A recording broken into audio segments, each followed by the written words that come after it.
Bonjour et bienvenue dans ce nouvel épisode du podcast AWS en français. Une semaine sur deux, je vous présente une sélection des nouveautés d'AWS des 2 dernières semaines. Dans cet épisode, nous allons parler de Kubernetes, une fois n'est pas coutume, d'un nouveau nom pour Elasticsearch, qui maintenant s'appelle OpenSearch, d'une nouvelle famille d'instances Amazon EC2, d'une place de marché pour les compétences AWS, qui est maintenant disponible en France, et enfin de connecteurs managés pour vos clusters Kafka. Le podcast AWS en français, c'est parti, c'est maintenant.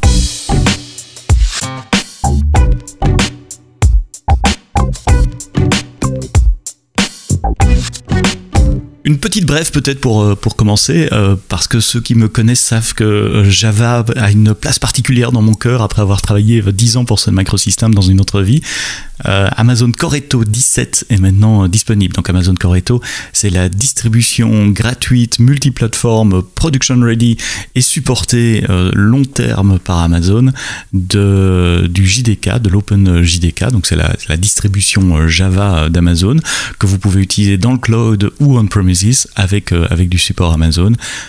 Oracle a sorti Java 17 cette semaine, donc c'est normal que Corretto soit mis à jour également. Vous pouvez télécharger et mettre à jour votre JVM et vos compilateurs Java avec Amazon Corretto 17. Si vous déployez des containers dans le cloud, il est très probable que vous utilisiez Amazon ECS ou Amazon EKS, la version managée de Kubernetes dans le cloud AWS.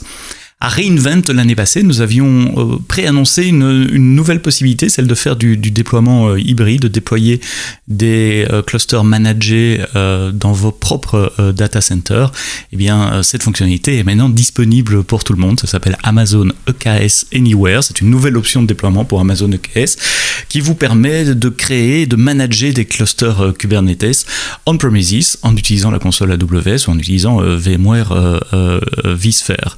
Alors ça s'installe comme un package de software, c'est un brew install quelque chose à taper sur Linux, c'est en open source et vous pouvez installer ça n'importe où, on-premises ou dans d'autres clouds éventuellement. L'avantage c'est que ça vous amène une expérience de management consistante à travers la console, où que soit votre cluster en quelque sorte. C'est open source également, vous pouvez participer au projet ou en tout cas voir le code source de ce projet sur GitHub. Une petite nouveauté par rapport à ce qui avait été préannoncé en novembre dernier, ça s'appelle, j'ai perdu le nom, EKS Connector, et EKS Connector c'est une capacité de la console de se connecter à n'importe quel cluster Kubernetes. Donc si vous avez des clusters Kubernetes dans le cloud AWS et d'autres on-prem ou dans d'autres clouds, vous pouvez tous les gérer depuis la console AWS de façon centralisée. C'est une public preview qui a été rajoutée au système Amazon EKS Anywhere.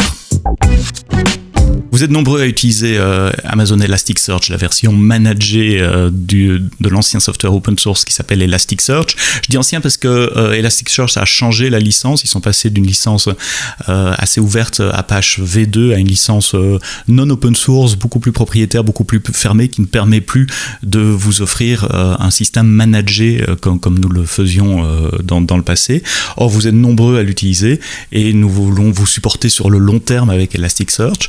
Donc vous avez peut-être vu dans la presse il y a quelque temps que Amazon a décidé de faire un fork, de repartir de la dernière version open source sous une licence Apache et de créer Amazon OpenSearch en vous garantissant évidemment la compatibilité backwards, la compatibilité en arrière avec Elasticsearch.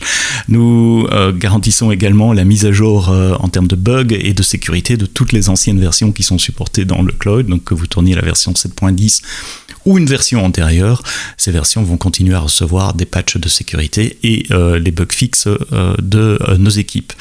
La nouvelle version, le fork d'Amazon, s'appelle Amazon OpenSearch Service. Il est entièrement compatible avec les versions précédentes et nous garantissons le support long terme de cette distribution. Elle a des tas de fonctionnalités qui n'étaient pas nécessairement disponibles dans les versions open source précédentes, notamment de la sécurité avancée avec du chiffrement, de l'authentification, de l'autorisation. Si vous voulez faire du SSO par exemple avec un Active Directory, avec LDAP ou Kerberos, c'est possible. Vous pouvez faire des recherches dans Elasticsearch avec SQL Query Syntax, enfin dans OpenSearch, je veux dire, du reporting, de la détection d'anomalies, de la gestion des index, j'en passe et des meilleurs. Dans les notes du podcast, si vous scrollez un peu en bas, vous trouverez le blog post avec les détails, également comment migrer vos clusters existants d'Elasticsearch vers OpenSearch. Une nouvelle famille d'instances Amazon EC2. Depuis quelques années, il y a une explosion de la consommation de vidéos en ligne. Eh bien, ces vidéos, elles doivent être encodées, que ça soit en direct quand vous les regardez, ou avant pour les préparer, ces vidéos. Et encoder des vidéos, ça demande énormément de ressources côté serveur. Jusqu'à présent, nos clients utilisaient plutôt des instances GPU pour faire de l'encodage rapide. Aujourd'hui, sont disponibles 3 nouvelles instances dans une famille qui s'appelle VT1 pour Video Transcoding. VT1, donc Amazon EC2 VT1, spécialement conçu pour l'encodage multistream en parallèle de plusieurs flux vidéo. Et ça se fait comment ? Ça se fait avec du hardware spécialisé, évidemment. Donc chacune de ces instances a une ou plusieurs cartes Xilinx Alveo U30 Media Accelerator, qui permettent de faire de l'encodage en H264, en H265, de plusieurs streams avec des résolutions qui vont jusqu'au 4K. Alors le fait d'utiliser cette carte hardware spécialisée, ça permet de donner un meilleur ratio coût-performance, 30% meilleur comparé aux dernières générations d'instances basées sur du GPU, et 60% meilleur en ratio coût-performance par rapport aux dernières générations d'instances basées sur du CPU. Dans cette nouvelle famille, je vous présente 3 membres, la 3 fois large avec 12 CPU, une carte accélératrice, 24 Go de mémoire, la 6 fois large avec 24 CPU, 2 cartes accélératrices et 6 Go de mémoire, et puis la 24X large avec 96, vous avez bien entendu, CPU, 8 cartes accélératrices et 192 GB de mémoire. Elle peut supporter jusqu'à 64 flux vidéo en parallèle, en Full HD, donc en 1080p à 60. Voilà, donc si vous êtes dans le métier de la vidéo, allez regarder ça, que ce soit de la vidéo live, du broadcasting ou de l'encodage. Un de nos gros clients qui utilise ces nouvelles instances, c'est Twitch évidemment, qui fournit des milliers et des milliers de flux vidéo tout au long de la journée. Attention au prix quand même sur les 24X large, donc les 3 fois large, ça commence à 0,7 $ en Irlande. Les 24X large avec 96 CPU et 8 cartes accélératrices tournent autour de tête, juste en dessous de 6 $ par heure. Je suis assez content d'avoir AWS IQ qui débarque en France. AWS IQ, c'est une place de marché qui met en relation ceux qui ont besoin de compétences AWS et ceux qui proposent leurs compétences AWS. Donc si vous êtes freelance, multi-certifié AWS, vous pouvez créer votre profil sur AWS IQ et vendre vos compétences sur une place de marché accessible mondialement. Donc ce qui est nouveau, c'est que si vous êtes installé en France, donc une société de consulting, une SS2I, ou un freelance, vous pouvez maintenant offrir vos services au reste du monde. Et si vous cherchez des services, vous pouvez trouver des experts des États-Unis, d'Angleterre et de France sur AWS IQ. Je vous mets le lien dans les notes du podcast, ça vous montre comment s'inscrire, ça vous donne le lien pour vous inscrire, et puis il y a un ou deux screenshots sympas faits par mon collègue Alex Casalponi qui vous montre, si vous recherchez des compétences AWS, comment vous pouvez trouver votre futur spécialiste qui viendra vous aider sur votre projet. Donc AWS IQ, c'est pas nouveau, ça existait déjà aux États-Unis.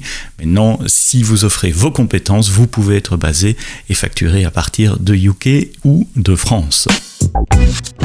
Enfin, la dernière news de la semaine que j'ai épinglée, c'est Amazon MSK Connect pour streamer des données depuis ou en dehors d'Apache Kafka. Donc Apache Kafka, c'est un système de streaming qui reçoit des événements, un peu l'équivalent de Kinesis dans le cloud. Depuis 2018, je crois, depuis 3 ans, il y a une version managée d'Apache Kafka. Donc nous gérons l'infrastructure, les installations, les updates, etc. de manière à ce que vous puissiez vous concentrer uniquement sur votre application. Et dans la communauté open source autour d'Apache Kafka, il y a un composant qui s'appelle Kafka Connect, qui est un espèce de connecteur, hein, c'est le meilleur mot pour le définir, qui permet soit d'aller lire des data sources externes, comme des bases de données, et les ingérer dans Kafka, soit de faire l'inverse, de lire Kafka et d'envoyer les événements ailleurs. Mais si vous voulez utiliser Kafka Connect dans le cloud, c'est toujours la même histoire, c'était à vous d'installer des instances EC2, d'installer Kafka Connect, de gérer, de scaler, de penser au backup, à la sécurité, etc. À partir d'aujourd'hui, vous avez une offre managée d'AWS qui s'appelle Amazon MSK Connect, qui permet de démarrer un Kafka Connect entièrement géré. Donc vous ne souciez pas du hardware et de la plomberie en dessous, c'est nous qui nous en occupons. Tout ce que vous avez à faire, c'est connecter votre data source en entrée ou en destination. Le blog post a été écrit par mon collègue Danilo, qui vous montre étape par étape comment faire, comment installer, quel plugin vous pouvez utiliser. Dans son exemple, il part d'une base de données Aurora MySQL et il envoie les données dans un cluster Kafka managé. Donc si vous utilisez Kafka, si vous êtes dans le monde de la data et du streaming, allez jeter un coup d'œil sur Amazon MSK Connect. Voilà, c'est tout pour les news que j'avais épinglées cette semaine pour vous. C'est tout pour cet épisode du podcast AWS en français. Merci d'en parler autour de vous, de le partager sur les réseaux sociaux. Nous sommes présents, vous le savez, sur toutes les plateformes de podcast, Apple, Google, Podcast Addict, Spotify, Deezer, Amazon Music, évidemment, et bien d'autres. Rendez-vous la semaine prochaine. Si tout va bien, on parlera d'une offre de gestion de vos clés souveraines, donc une offre d'un de nos partenaires qui vous permet d'encoder vos données au repos sur vos volumes EBS tout en gardant les clés en dehors du cloud AWS. Ça, c'est au menu pour la semaine prochaine. Ça sera publié vendredi matin comme d'habitude. Et d'ici là, passez un bon week-end. Quoi que vous codiez, codez-le bien.